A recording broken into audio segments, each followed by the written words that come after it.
All right, welcome to another WNEP Sports Spotlight. We are headed into Week 15, the state semifinals, and we only have one game left on the docket.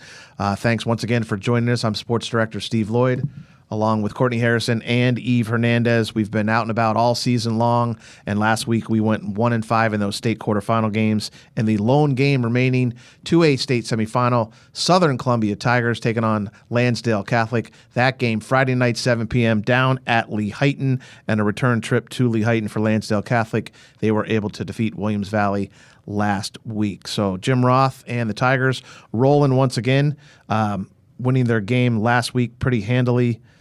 And now into another state semifinal for the Tigers, and they are just rolling along and looking to get another win and get back to a state final one more time. Yeah, this is pretty exciting. I think this is what Southern Columbia expects. They expect to be playing football this time of year, Thanksgiving leading into December. They want to be there in that state championship game down at Cumberland Valley. But congratulations to them for making it this far, and excited to see what happens this week. Yeah, they seem to have kind of righted the ship after the week one loss to Wyomissing. A very healthy team. Not too many guys nicked up, and at this part of the season, that's what you want to be rolling in the right direction and healthy once again. No doubt about it. And so visiting this team at practice during the week, I talked to Coach Roth, and he said, we feel like we're playing our best right now when we need to be in the state playoffs. A 34-0 win against Troy, a big win over Steel High, holding these teams that have really high-powered offenses to very little points, and on offense being able to do whatever they want to do, being what they need to do. They're talking about the mindset a lot at practice too this week, talking about they think the difference from last year to this year was they didn't really feel like the mindset and the leadership was kind of there, but this season, after not making a run to the state championship like they're used to, they really wanted to make sure the senior leadership was there, make sure the mindset was right, make sure everyone's really focused and at practice, and it's paid off very well, obviously getting to the state semifinals again. So they're definitely going to have a Thanksgiving Day practice, and then they will play the next night on Friday. If they win that game, they will be in another state final. That'll be a week from this coming Friday, and then they will be down at Cumberland Valley, like we said. That'll be the 2A final at 1 o'clock on Friday, December 5th. So late November, Thanksgiving, obviously rolling into December. If you're playing football now, you've had a pretty good season. Absolutely. This is where every team wants to be this time of year. And to be honest with you, I thought we were going to have more than one team. Following along on Twitter, I was down at the North Pocono game, following along on Twitter, watching some of the other games. Man, Trail, they were in it. Shamokin leading, they were in it. I think we were all really pretty much hoping that we would have more than one team. But still, we're excited to have one team in one more week, hopefully, after this. Well, good luck to the Tigers. We will be down at Lehighton following along with that game and have all the results on Newswatch 16 Sports Friday night at 11. That's the first part of the show. When we come back, we will go back to last week's state quarterfinal games, all the highlights and post-game reaction when we come right back here on the Sports Spotlight.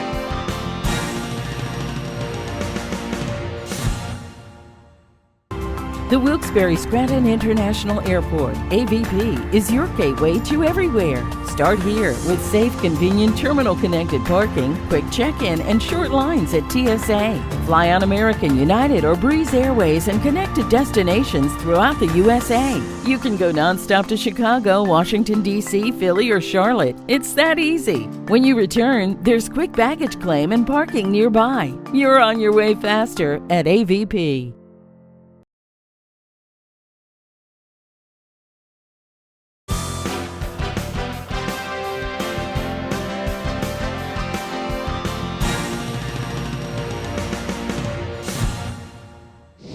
All right, welcome back to the Sports Spotlight. We are now going to look at some of the games from Week 14, the state quarterfinal games. We're going to start in Single A first in Lackawanna Trail. They lost to Belmont Charter 52-40. That game was down at Northern Lehigh High School, and they were without Isaac Ryan, the All-State running back, early in this one. He suffered a leg injury in the game the week before against Line Mountain, and talking to head coach Steve Jervis, it was a hamstring injury in that Line Mountain game, which kind of held bailed Isaac out. He came into the game against Belmont Charter, I believe, kind of near the end of the second quarter on defense, and you could kind of see that he wasn't the same type of player, but a very courageous effort by his teammates and along with Isaac just to go out there and try to help. Came up a little bit short, losing by 12 points. 40's a lot of points to put up, but when you give up 52 to a very athletic team in Belmont Charter, that's tough to handle, and the Lions season comes to an end, not without a lot of victories and a lot of school spirit there and just kind of putting that program on the map. It's been on the map for a while now there with Coach Jervis. I know he was a little disappointed in the outcome, but they achieved a lot this season, won a district title, and made a lot of noise in the state playoffs.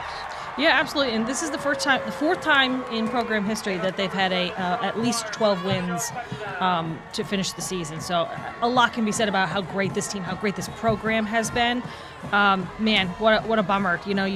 Isaac Ryan is your workhorse, and like you said, you still put up 40 points, but giving up 52 was really, really tough. But man, what a season for Isaac Ryan, setting all sorts of records this season. Incredible season. And Tyler Jervis really stepped up in this game. Like, he's played well all season long, but I feel like he really stepped up.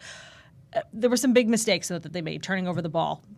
That's how you get those 52 points. Belmont Charter did, capitalized on those mistakes. So, unfortunate end for Trail, but man, still got to be proud of how their season turned out. Yeah, hamstrings are no joke, very painful for Isaac. I know he kind of gutted it out and wanted to be out there a little bit more, but certainly made an effort to come out and cheer on his teammates, played a little bit, but in a losing effort. Yeah, like you said, a hamstring those are really hard injuries to deal with. It's surprising that he actually was able to come in for a little bit. You could tell how bad he wanted to be out there, coming in a little bit on defense in the second quarter, second half of the game. But it's really hard, especially when you have that short of a time to prepare without the number one person in your offense. You only had a week to prepare for this game, and you don't have Isaac Ryan going into it.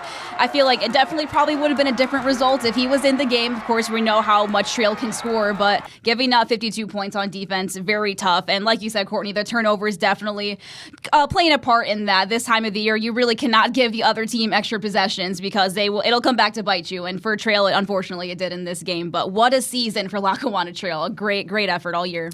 So that's a wrap for Single A. In Double A, we had two games. The first one was Williams Valley. They lost to Lansdale Catholic 33-7. Season comes to an end for I guess we're going to call him interim head coach Ben Anschiff, which he became acting head coach when Coach Sadesi stepped down and leading the Vikings to a District 11 crown, but just kind of running into powerhouse there in Lansdale Catholic. Congratulations to Coach, all the Viking players. They had an outstanding season. Yeah, I mean, give credit to Williams Valley, at least getting a score. Fletcher Thompson, I'm pretty sure, scored that lone touchdown for the Vikings. But giving up 33 to Lansdale Catholic, you can't give them any room this season.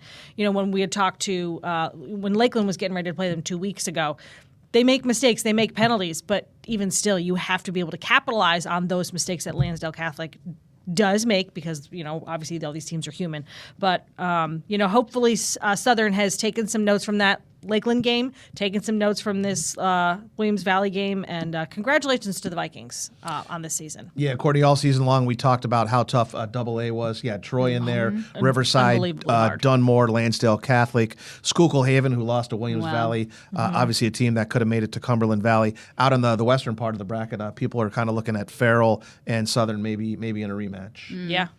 Yeah, 2A. Man, 2A this year was crazy. A lot of really good teams, and Williams Valley was one of them. They were one of them in it that we thought that could, make a run too, potentially, especially after beating Schuylkill Haven in the district championship. We didn't think anyone was going to be able to beat Schuylkill Haven.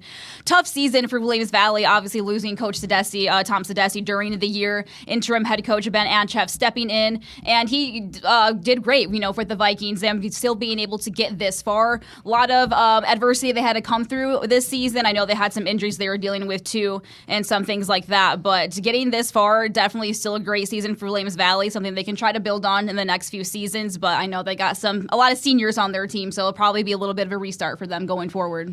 All right, so that's a wrap on Williams Valley. The other 2A state quarterfinal game, we talked about that in the first part of the show. Southern Columbia beating Steelton High Spire 55-26. The Tigers moving on in the playoffs after losing back in week 1-2 while missing. So you have all the Garcias. It was Gage, then it was Gavin for a while, then it was Garrett, who's out of Bloomsburg University, and now the youngest of the four, Grady Garcia, who had a really long touchdown run and helped out his team in a victory against those Rollers. And it wasn't just, Grady. Obviously, Grady's doing wonderful. The trio of Tiger backs are legit. If one's out, the next one steps in and is able to make moves. Braden Andrews, Joey Williams. I was going to say, I'm like Joey. I couldn't remember which one, how he likes it. But what a great set of backs they have to be able to punch the ball and run that smash mouth football. It's all system, plug and replace. Plug and replace. Yeah, these kids run it to perfection. And It's not just the backs; it's the linemen up front. It's the coaches that are very in tune with what the game plan is, and they go out and execute. And I think that's what's most impressive.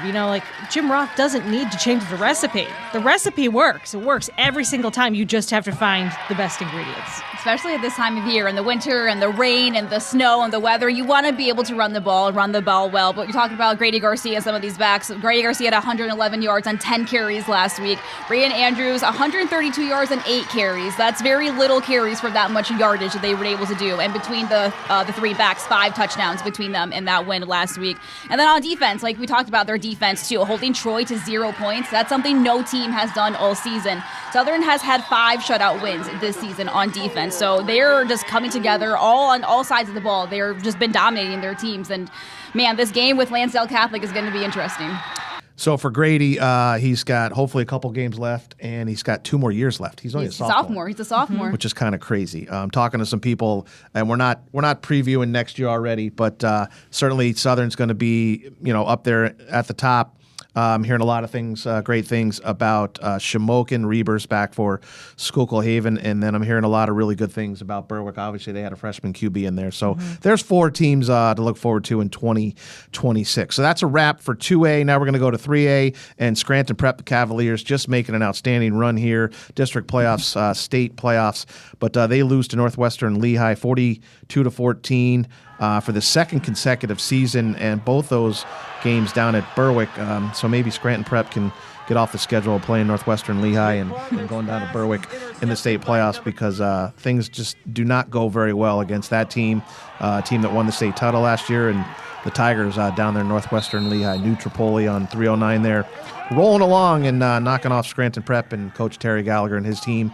An outstanding season. Another one comes to an end. You have to say this win was this loss was at least a little bit better than last year. Being able to put up two touchdowns on Northwestern Lehigh, but still not the outcome you want. But of all the teams that I think have earned the Battling Adversity Award this season, it has to be Prep. At the beginning of the season, it was like they're still playing those tough teams, tough out of state teams. You're going to expect maybe a win, maybe a loss. They had a couple losses. No Will McPartland. Then all of a sudden he's back. They're healthy, and they're just cruising. I mean, Will McPartland's season was impressive. He missed those games, but he still ran for 984 yards, 28 touchdowns. He had just over 1,600 yards passing and 12 touchdowns. Wow. And that was minus those first couple weeks. So can you imagine what his numbers would have been this year had he not missed those first few games? Impressive. Yeah, no doubt about it. And Prep was a team that we had, ranked, I think, 5 in our preseason countdown. And then after the first few games of the season, I think we took them out of the countdown for a little while. And then at the end of the season, they got back in there because they got healthy, because they started winning some games. We were like kind of a roller coaster with the season with Prep. We didn't really know what to expect for them. I didn't really expect them to get as far as they did, and they did. They were really impressive in those wins later in the season to get to where they did. But Northwestern Lehigh, I mean, we play a team as good as they are, as good as they've been the last 2 seasons. That's just really tough opponent, especially when you have, Will McPartland, he was healthy getting back in, but without the injury, of course, he could have been even healthier than he is now and could have been putting up crazy numbers. They could have had more experience, more time together with the team to see what Prep would have done, but still an outstanding season for them getting as far as they did. Yeah, Eve, as far as the Super 16 countdown goes, they were able to knock off Wyoming area. Very good team there, Coach Spencer, and then they beat Berwick, and then they beat Mifflinburg. So when the final Super 16 comes out, Berwick's not the game down at Berwick, but Prep's going to be ahead of those 3 teams that they knocked off in consecutive order. So that's a wrap on 3A, and now the final 2 games in 4A that took place last Friday night. North Pocono Courtney was down at that game. Tough loss to Cardinal O'Hara. They lose on the road at Whitehall 28-6 and finished with a record of 13-1, most wins in school history. What a season for the Trojans. I know they were really excited going into this game. They had a great showing of community support. The fans were packed into that stadium. It's tough because I think they kind of I don't know if they expected Cardinal O'Hara to come out so strong. They came out, they just moved the ball, they went down and scored. North Pocono had some mistakes that they made. They were able to score and get a touchdown, but penalties, they forced them back to missing the extra point. That just kind of started things in kind of the downward spiral. Great effort. They would get down there, couldn't do anything. There was one step forward and two steps back for them. But what a bummer of a game for them, but a great season. A lot of emotions after the game. I think they expected a lot, but they did a lot this season.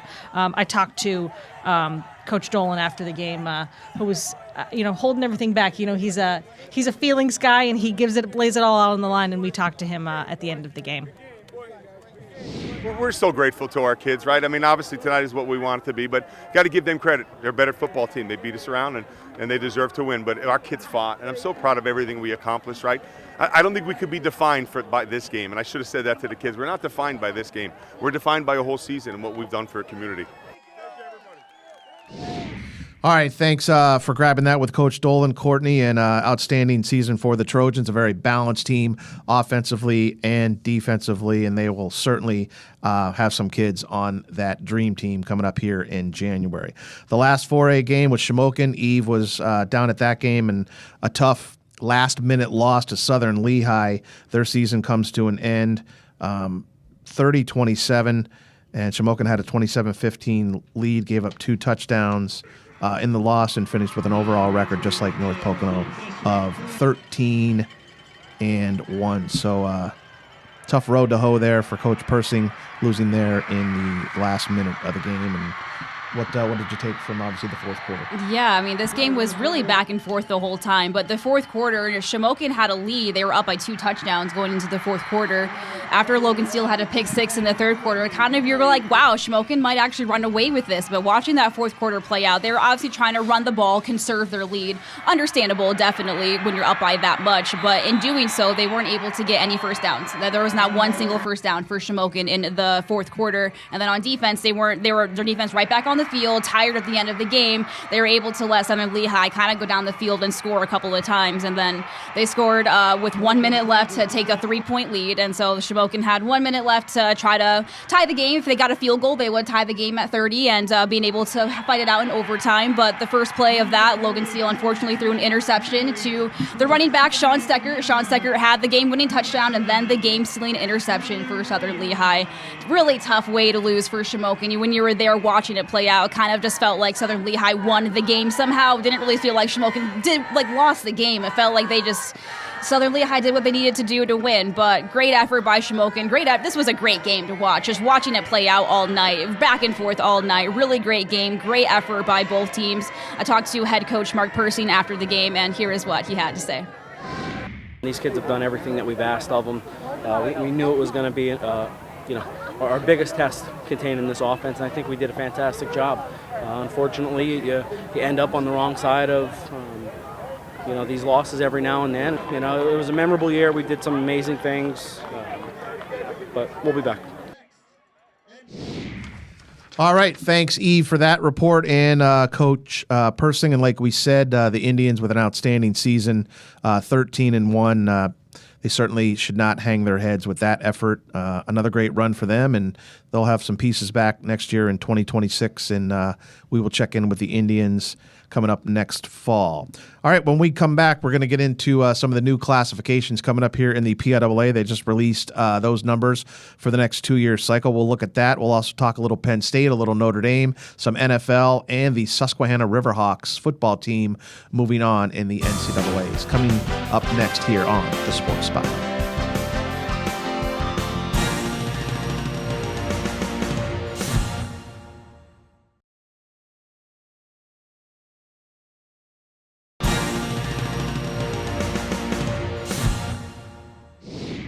All All right, welcome back to the Sports Spotlight. We're going to talk a little bit the new classifications numbers. They came out from the PIAA last week, and Courtney Harrison was crunching the numbers. It's the next 2-year cycle for all the sports. We're not going to talk about every sport because it's different for every sport, but we're going to kind of hone in on some of the teams and how they're affected in high school football next season. What kind of stood out when you started crunching the numbers, Courtney? Well, obviously when enrollment changes, that's when these changes come. If you didn't know that's how this works, there were a couple ones that stuck out to me for sure. We had talked about Williams Valley going down to 1A. Okay, so they're from Huge. 2A to 1A. Big. Huge. This is great for Williams Valley, especially when we had talked about, like the rebuilding that may be coming in this next year or so. This might be a really good transition for So Williams they could Valley. be in a sub-regional, kind of like Tri-Valley was with Trail. Exactly. So District 211, Yep. sub-regional. Yep. Jersey Shore going down to 3A. That one was a little, I guess maybe not so surprising. When you see the sidelines, you see the players on the sidelines. And then Berwick moving up to 4A. Mm-hmm. Huge. That's big. That's huge. That puts them in a juggernaut of a class. So crunch the numbers, and that's where the line falls, I guess, right? Yeah, pretty much. I mean, and there are a lot of teams here. I didn't expect there to be this many changes. I think I counted, let's see, 1, 2, 3, 4, 5, 6, 7, 8, 9, 10, 11, 12 of our teams getting shuffled around this year. Interesting. But when districts change, when people move, you find yourself, okay, even West Scranton, I was actually a little surprised by that one moving up to 6A. So let me just run through the list here real quick. Wyoming Valley West goes up to 6A. West Scranton is also in 6A. Berwick, North Schuylkill, and Milton are all in 4A. Berwick and North Schuylkill go up. Milton goes down. Then we've got Jersey Shore down to 3A, Jim Thorpe down to 3A, Montrose down to 3A, and Athens down to 3A. That's also, all of them are coming down from 4A. We got Loyal Sock going up to 3A, Pine Grove going down to 2A, and obviously Williams Valley going down to 1A. We've got a couple other teams in there that we don't necessarily cover because they're way out in District 4, but it does affect some of the teams, and that's Midwest going up to 4A, Cowanesque Valley going up to 3A, and Wellsboro going up to 3A. So that'll affect some of our District 4 teams that we cover. And the day the PIAA released that, you and I were at North Pocono doing a live shot, getting ready to do a live shot. Yep. And Brian Jardine, the North Pocono baseball coach, came over and talked about how his Trojans baseball team got reclassified. And he was very enthusiastic of where that set up his baseball team for the spring coming up. So 2-year cycle, and thanks for crunching those numbers. And what kind of stood out, maybe some of those teams, Berwick and how that affects them in North Schuylkill? Definitely, yeah. North Schuylkill moving up to 4A from 3A. Wow, that's a big change for North Schuylkill. Definitely a harder class in 4A. And then, like you said, too, Williams Valley moving down from 2A to single A. That's a big change. Big change for Williams Valley, and probably going to be an advantage, like you said, if they are going to be kind of rebuilding the next few years. Probably an advantage for them, but it'll be interesting to watch them in that the District 2, District 11 sub-regional, and how all of these teams, as you get through the season and you get to the state playoffs and stuff, for how all of these teams are going to be affected in the different brackets. A lot of changes for a lot of our teams. I didn't expect us to have that many changes. And who's to say we don't see Williams Valley and Trail late in the season facing off against each other? Definitely could happen. All right, now let's switch gears and talk about Penn State. We're first going to talk about the game, the win over Nebraska, and then we will get into the coaching search and what Pat Kraft has planned for the Nittany Lions. So Penn State comes out at home, beats Nebraska 37-10. Second win for interim head coach Terry Smith in his career. He gets a win last week over Michigan State, and some records at Penn State fell. Nick Singleton, rushing TD career now, ties Saquon Barkley with 43, and total in each of their careers, they're both tied at 53. So Nick trying to break those records against Rutgers coming up. And then Katron Allen becomes the all-time leading rusher in Penn State history. He goes past Evan Royster. So big night for Penn State, senior night. And the Nittany Lions just kind of roll over Matt Rule's team. And that offensive line was devastating, and they just ran the ball down the Cornhuskers' throat. Yeah, I think that was that was the statement I think that Penn State wanted to make, considering all the things that have happened this year. They made a statement on Saturday night, and good for them. I know the players are bought back in. Sounds like to the program. They're really getting behind Terry Smith. With whatever happens with the coaching changes, I'm not so sure that the players are going to be excited if they don't hire Terry Smith. like that'll be a tough pill to swallow if that's the way things go. But man, great night, and even Dom DeLuca, leading the defense with 10 total tackles. So great showing by the Nittany Lions. Yeah, and we were able to hear from Dom after the game. So here's DeLuca in the Penn State post-game press conference. It's awesome. I mean, we just tried to put the pieces back together, and we were able to do it. I mean, just to be able to do it the last home game in Pennsylvania, in Beaver Stadium was awesome. I mean, it's amazing. I just emotional walking in, emotional now. I mean, it's awesome. All the love I get from the community and the Nation is awesome. All right, congrats to Penn State. Thanks, Dom, for taking a little time to talk to us out there after the big win. Eve, what do you think about Penn State and where they're headed? Yeah, I mean, what a win for them. That was their biggest win since the Villanova game back in week 3 of the season. I'm sure that win felt really good to score as many points as they did. Defense went off. They went crazy. Of course, we love seeing Dom DeLuca have 10 tackles, lead the defense for his last game of his career. It was a big game for all of these seniors at Penn State who have been here for so many years. These are not just 4-year seniors. 5, 6-year seniors were playing in this game too. So, of course, I wanted to go out with a big win, and I'm glad that they got it in a big way too. Katrin Allen, what a great game for him too, getting a record, 2 touchdowns, almost 200 yards on the ground. But I think this is definitely a big confidence booster for Penn State going forward. They get a couple more wins here. They're bowl eligible. We'll see how many players are going to want to play in the bowl game. But like you said, Courtney, if Terry Smith leaves the staff, I don't know how many of these players are going to be happy if he's not going to be on the staff next season. Are they going to, I don't know if they want to hire Terry Smith. He's definitely, seems like a good option. It seems like he's already in-house. That would be a good option for them to have. He's got relationships with the players. He's been in the program. He knows, what's up. So yeah, he's a PA guy too. He's a PA guy. That helps their mission. Definitely does, but a great win for Penn State going forward. We'll see. I mean, that coaching search is really what's next on the line for Penn State. Yeah, Western PA guy and connected with Aliquippa and the Quips there. So congrats to Coach Smith. So for Penn State moving forward with a win over Rutgers, they're 6-6, bowl eligible. A lot of reports are saying they could be in a bowl in Detroit.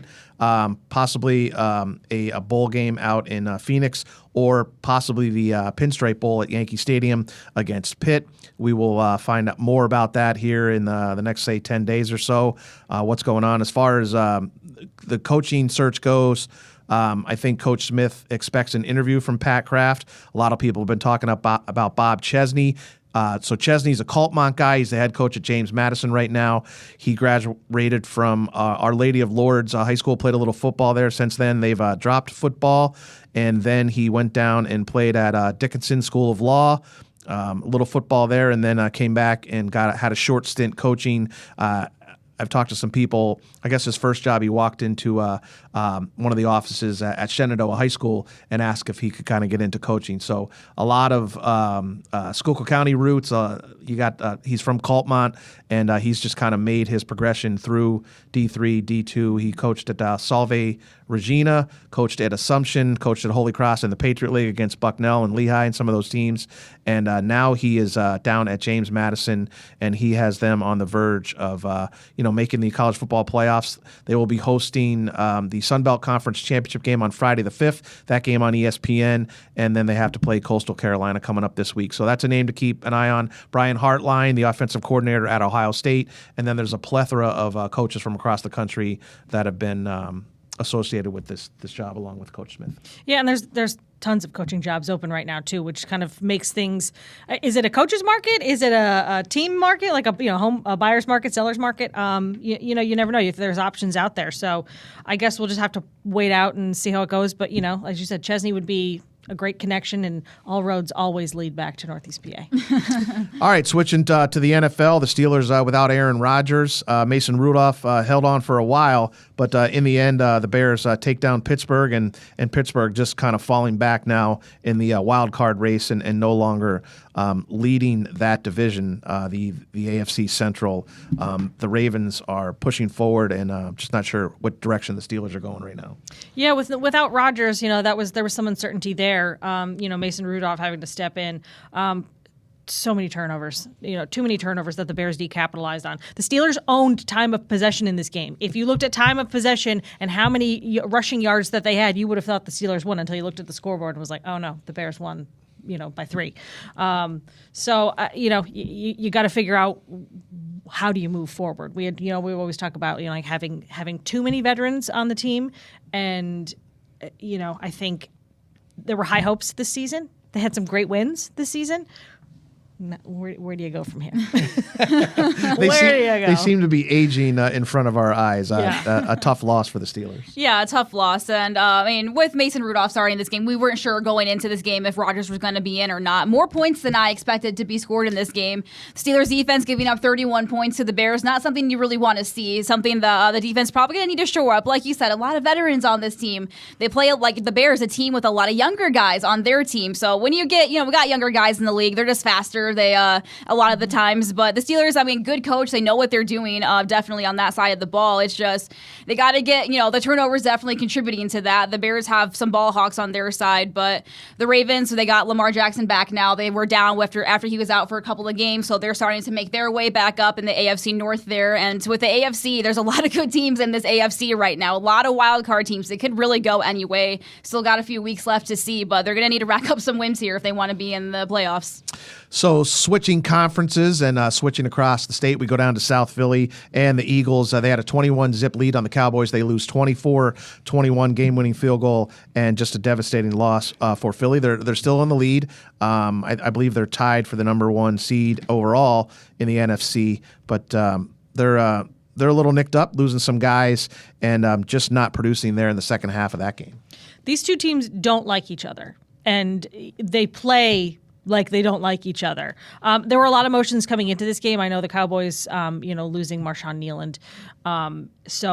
There were a lot of emotions. I think that's what the Cowboys were playing towards. It didn't look like it in the first half. With the Eagles going up early, you were like, okay, here we go. A.J. Brown finally getting a touchdown after a little more than a month. The Eagles looked like they were rolling, like, oh, great, we're clicking on all cylinders, and then I don't know what happened at halftime because the Cowboys came back out and the Eagles looked like they stayed in the locker room. Too many mistakes.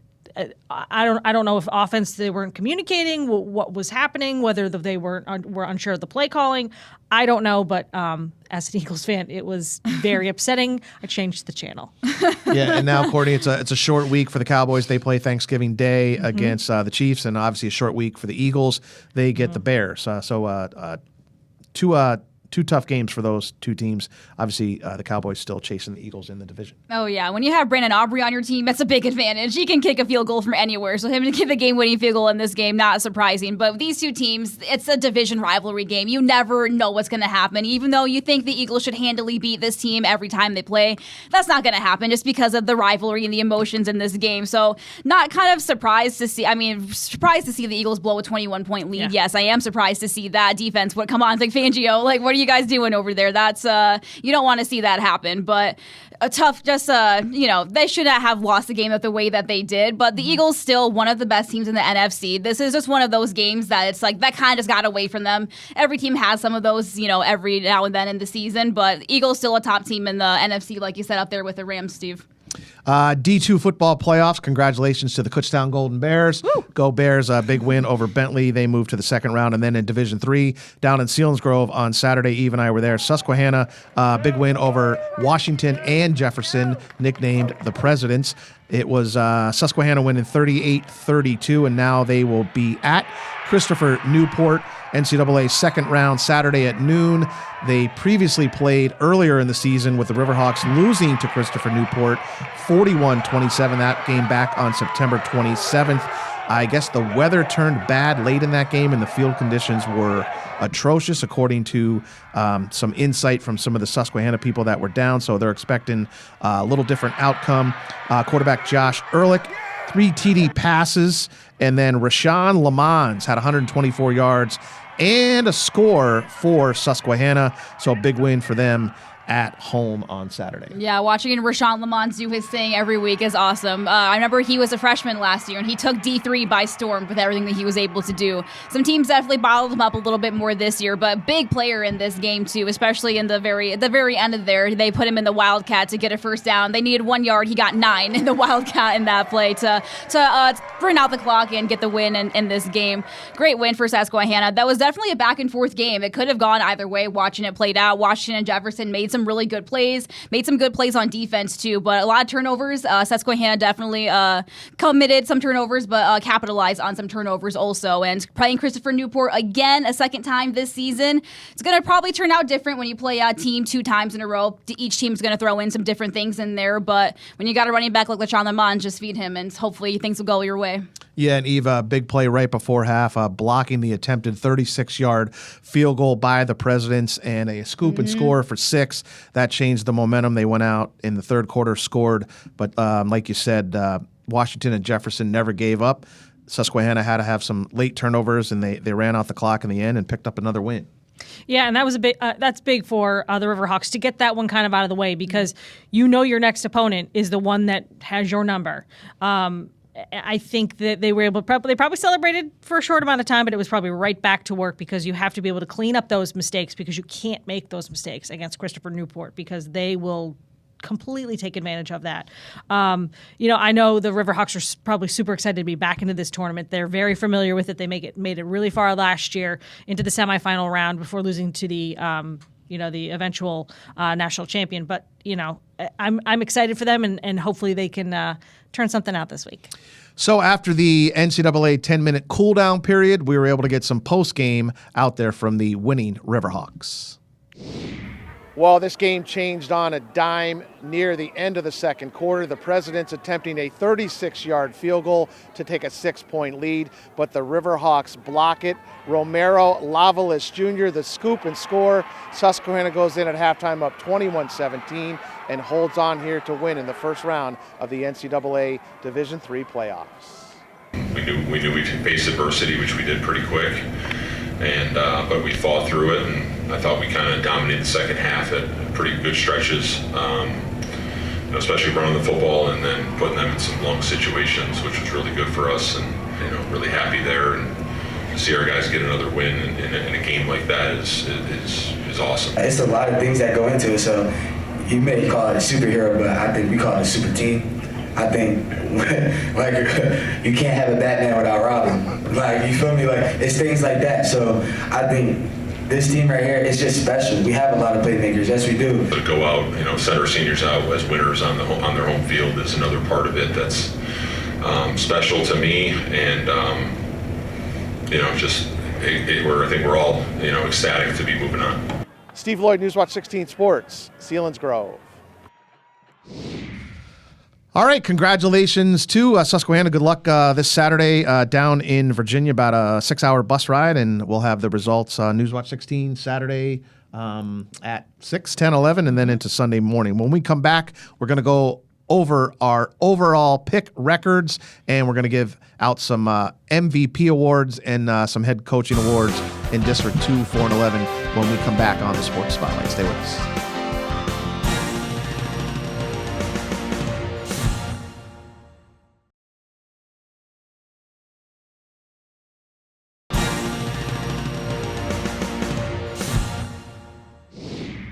Welcome back to the Sports Spotlight. And, when we get to this time of the season, emotions are running high for these teams. They all want to win. They've all played great all season long. And North Pocono head coach Greg Dolan is one of those emotional, motivational speakers. He spoke to the team for about 5 minutes after the game, getting choked up at times. Here's the shortened, abbreviated version of it. Take a listen. You have given this coaching staff, this community, the cheerleaders, the band, the parents, everybody that's connected, and I'm going to keep on using that word, connected, with this program, a ride of a lifetime. 13-1, historical program, right? Historical run in our program. That's what you've given everybody. And I know it hurts, and it should hurt, because if it didn't hurt, then what are we doing? If it doesn't hurt, then what are we doing all these weeks and all these time that we put in? So it's going to hurt. But I'm telling you, when we walk through that fence, I want you to smile. Because you did something that North Pocono's never done, right? In the proud program that we are.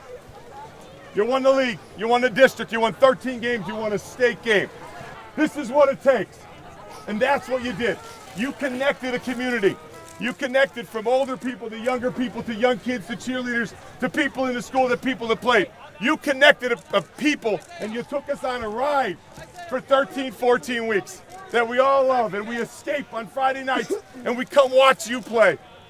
Don't be depressed about that. Don't do it. Smile. Because when I look back at 2025, I'm going to look back at the greatest football year of my life.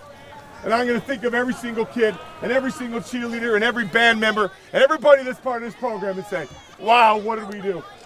Life has moments. You get ingrained in your eyes, you get ingrained in your heart, and it never goes away. It hurts today, and it should hurt, right? Success is never, never, never, never, never, ever, never, ever final, and failure is never fatal. This isn't a fatal blow to our lives and our football family. This is something to remember and something to work at. Take what you did this year and use it in life. And you're going to use it in life. In tough games, you're going to use this in life. And you're going to be remembered as, if not the greatest, one of the greatest teams that's ever played in North Pocono history. And you did it as a community, you did it together, and you did it for everybody. The biggest thing in life is to be part of something bigger than yourself. And that's what we have here. That's why everybody's crying. That's why we're all here and we're connected. Because you're part of something bigger than yourself. That's the greatest part of life that you'll ever have. Do what we are, nice and loud. What are we? Here we go. Family on me. 1, 2, 3, family! All right, thanks, Courtney, for getting that, and obviously, thanks for Coach Dolan there talking with his team and allowing us in there with the camera. So we're going to go over our picks for the season. Eve Hernandez is our overall winner. So congratulations to her. She will be receiving her gift here from Newswatch 16 in the coming days. So Eve was 63-21 overall. I was 61-23, and Courtney was 60-24. So very impressive that all of us reached the 60-win plateau. I was 4-2 last week. Courtney 3-3, and Eve doesn't want to talk about it, but she was 1-5. So that's 84 games total that we picked, and we certainly had a lot of fun picking those games. What did you guys think about the picks during the season? I thought it was great. You know, it makes it a little more competitive, and you're like, oh gosh, now I really want this team. I think I found myself paying way more attention to the games and the stats than I probably should have. But I guess that's part of the job. That's what we get paid to do, is pay attention to these games. But man, I didn't think I'd finish in last place. But like you said, all of us getting over 60 wins, that's pretty great percentage-wise. Yeah, and like I said, I would kind of send out these are the picks that I'm picking. So it wasn't that I knew what Courtney or Eve was picking, and then we just kind of went from there. We really never talked about who was picking what. So it kind of worked out pretty good, almost kind of like a secret ballot. That wasn't authenticated, but we had fun along the way. 84 games, and Eve, congratulations. Thank you. Certainly, that's got to go on your resume, I would imagine. It's got to go on my resume. This was my second football season here. You guys been working here for how long? I got more games right than you did. Definitely something. That was a lot of fun picking all these games, though. It was a great season for a lot of our teams. Glad that we all got 60 wins, though, so I can't brag too much over you guys because we all did get 60 wins. Yeah, I did not ask them for a pick for Southern Columbian and Lansdale Catholic. It would behoove us to probably take the Tigers and not take a team from outside of the area. At this point, we have to take them. I believe we're all picking Southern Columbia. That's just my general opinion, but we'll kind of leave it at that. So, Eve, congratulations. Thank you. So now we're going to get into we're going to roll out our most valuable players that we kind of think here. Again, we have not talked about this going in. We're going to start in District 2, most valuable player, and then we're going to have a District 2 most valuable coach. So I guess for me, if I want to pick one person, I guess I would go with Isaac Ryan from Trail as the MVP player. He had an outstanding season, and then my coach in District 2 would be Coach Dolan. I think we copied each other. I also said Isaac Ryan. Man, what a season! 51 touchdowns, over 2,700 yards, just unreal. Just what he has done and what he has accomplished, not only in this senior year, his career completely, and same with me, Greg Dolan. He's led the team to the best season in program history. He's not only rallied his team, he's rallied the community behind him. There's just something about him that I think, and I don't know. I think it's made it a special season. And District 2 was really hard to choose from. We had so many teams playing so late into the season. We could have given these to anybody. Yeah. You know, a lot of great District 2 choices made it tough for me to choose here. Yeah, and Courtney, I really think Trail should be playing if Isaac Ryan is 100%. Absolutely. And take nothing away from the rest of the kids on that team, because there are some outstanding players on Lackawanna Trail's like football we said, team. They still put up 40 points. They right. still did it. Yeah. I think with Ryan, they're probably playing here in an Eastern final final and maybe looking at a shot at playing in a state final. So Isaac Ryan, he's just one of those dudes, and he's kind of our District 2, in my opinion, our MVP. Let's see who Eve has. Yeah, I mean, you guys had the exact same picks as me. I mean, I was going to choose Isaac Ryan too, especially because of the fact, like we said, if he was in this game, we think it would be a different outcome. Like you said, nothing against anyone else that was in that game. 40 points for Lackawanna Trail, still great. But if he was in there, we think they probably win that game. So that was why I chose Isaac Ryan. And then Coach Dolan was also my coach too, or my District 2 MVP coach. He's someone that we've all got a chance to talk to this season. We've all seen North Pocono play, and we all just see how, man, he was so in it all season for all of these kids. He really, really wanted it. He led the team to their best season in school history. Absolutely outstanding job this season for North Pocono. All right, so moving out to District 4, my District 4 most valuable player is Zakem Clinton. I believe without the bruising running back there for Shamokin, and I know they have some great players and some great athletes, but if you take him off that field, I'm not sure how they pick up first downs or score touchdowns. I mean, he was just a human bowling ball all season long, so he's my pick. And then my MVP coach is Coach Roth. I'm from one season to the next to turn this around and be where they're at, and then to blank Troy, a team that scored over 60 points on them a season prior. So in less than a year, Roth has the Tigers again on the doorstep of potentially playing for another state championship. So there's my MVP player and my coach in District 4. You know, I was in a pickle in District 4. I think out of all of the teams, this was the hardest choice to make. I'm going with Logan Steele. Not only did he do great things offensively, he did them on defense as well. I think when you're a two-way player like that, that makes you dangerous to a lot of your opponents. And then for my MVP coach, I'm going to Mark Persing, leading this team again to another phenomenal season, another district championship, into the playoffs. You know, I think all around Shamokin had a great year.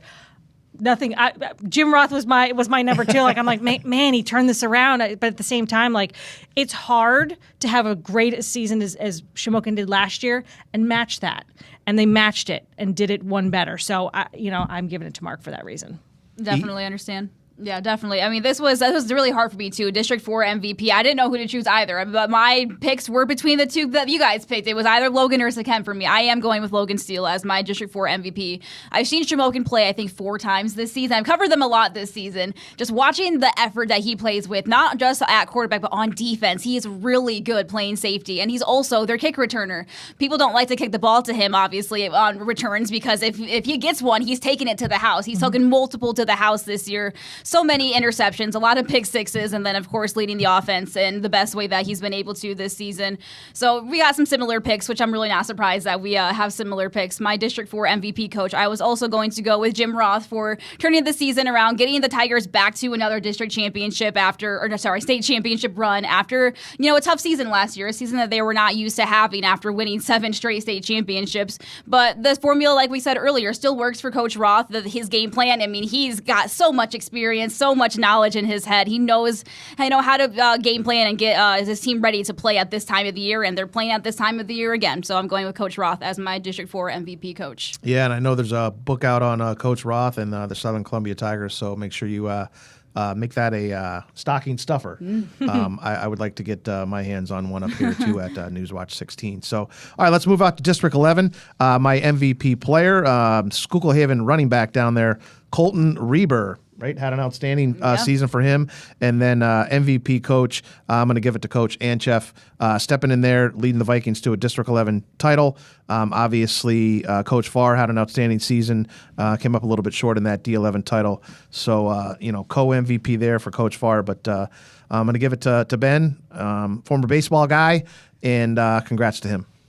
Well, once again, we're in the same boat.